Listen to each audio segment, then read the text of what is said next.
Hey there, and welcome to DIY Projects with Pete. Today we're going to build this rolling kitchen island cart. It's a fun and simple project I know you can tackle. It's got a couple drawers, a cabinet area, some lower shelving. I was really happy with the paint colors. I got them from today's sponsor, which is Krylon. And then we have a concrete top. Let's go ahead and get started with today's project.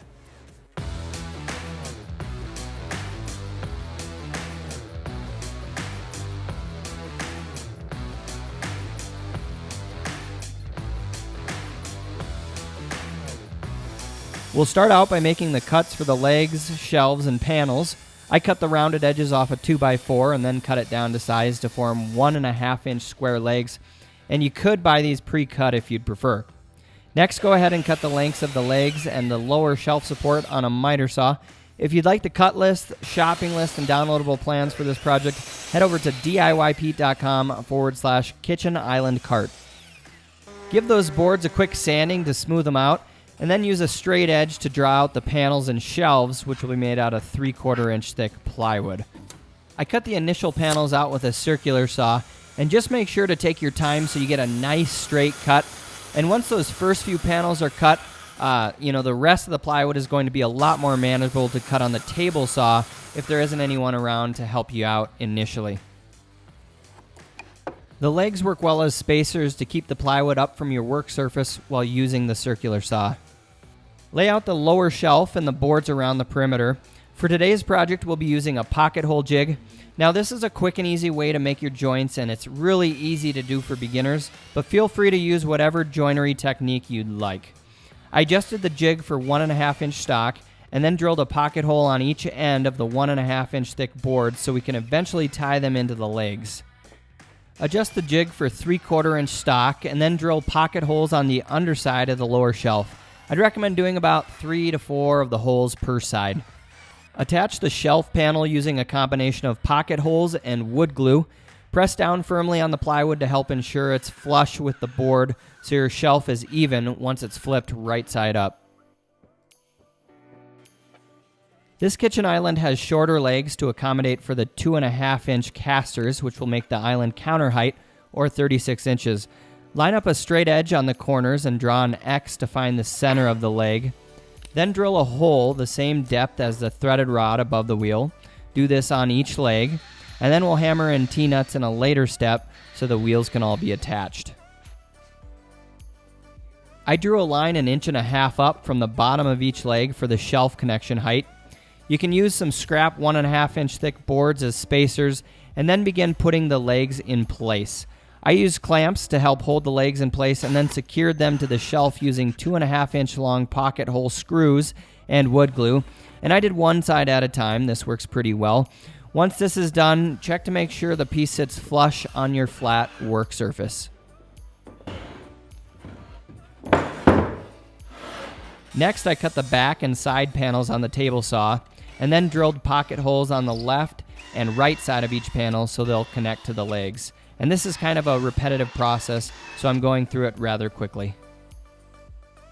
I used some scrap 3/4-inch plywood as a spacer to hold the panel off the work surface and flush with the inside of each leg. And after connecting the back panel, I attached each side panel. Now these are going to form the cabinet area where we'll add a couple doors and drawers to in a later step. We'll drill pocket holes around 3 sides of the panel that forms the base of the cabinet area. Slide it into place and use a rubber mallet if you need to help it out a little bit. It should sit flush with the bottom ends of the side and back panels. I added a trim piece to the front to cover the exposed plywood edge of that lower cabinet panel, and I did this with wood glue and 18-gauge brad nails. Next, I cut the boards to form the drawer areas and then attached it at each end with a couple of pocket holes. This should sit flush with the top of the cabinets, and I cut another board to the same exact size and used some spacers on each end to help align the lower board in place. Then I found the center of the drawer area and attached a piece which will separate the drawers. Cut 2 boards to the same width and height to use between the drawers as a place to mount the drawer slides, and then glue and screw them together, and you'll have a 1.5-inch thick separator. And then go ahead and attach it with wood glue and screws. Now we'll add the drawers, and I already added one to save some time in this video, but they're both formed the exact same way.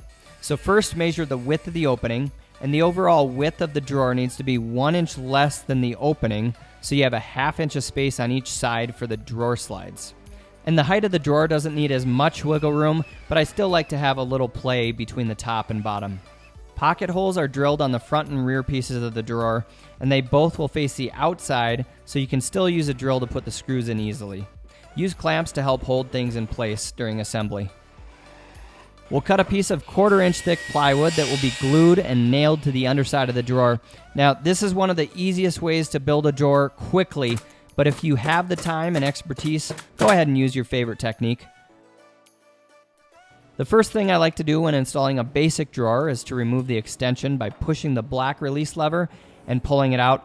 I'll then measure or use a straight edge to draw a line across as a reference point, and I'll place it at a height so it will be at the approximate center to the lower center of the drawer, and then I'll screw it in place.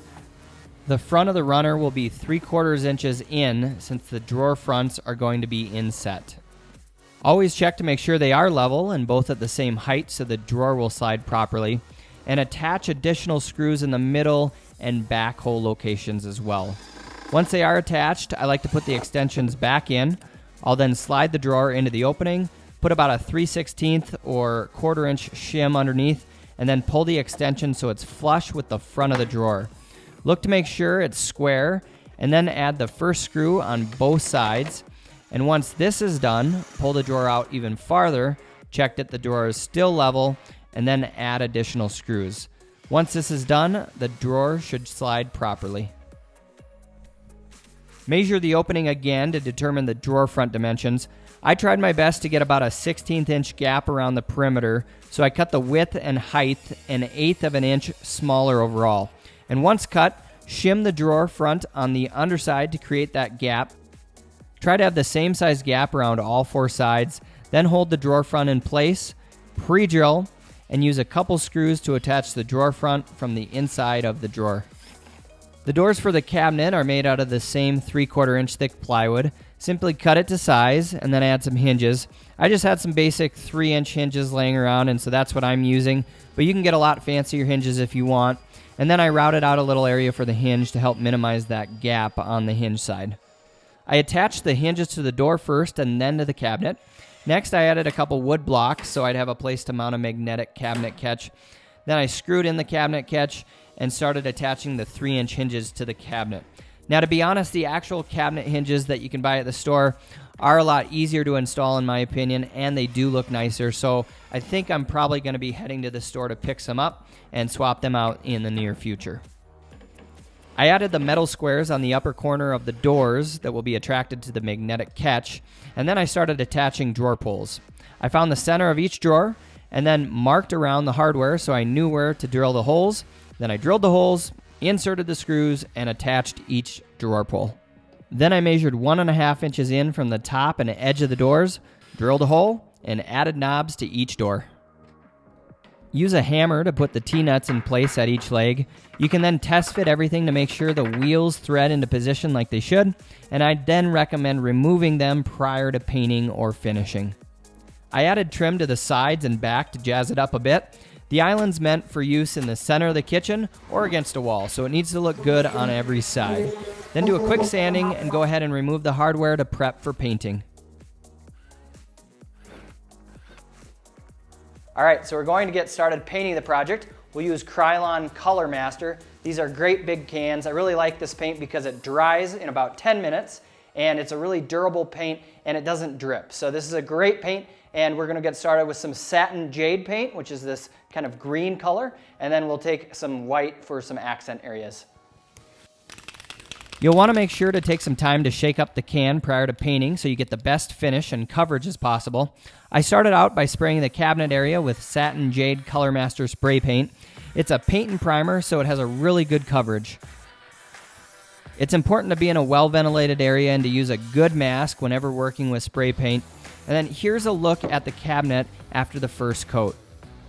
I decided to accent the cabinet doors and the drawers with Satin Bright White Color Master spray paint as well. I was able to get all the nooks and crannies painted easily, and before I knew it, I was spraying on the final coat. I'm super happy with it, and I really like the color combination and the durability.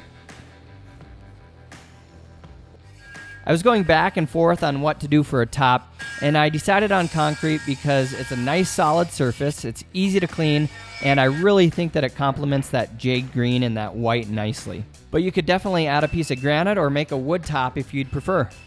I'm going to buzz through the concrete process today, but if you want more details on working with concrete, check out my concrete playlist on YouTube.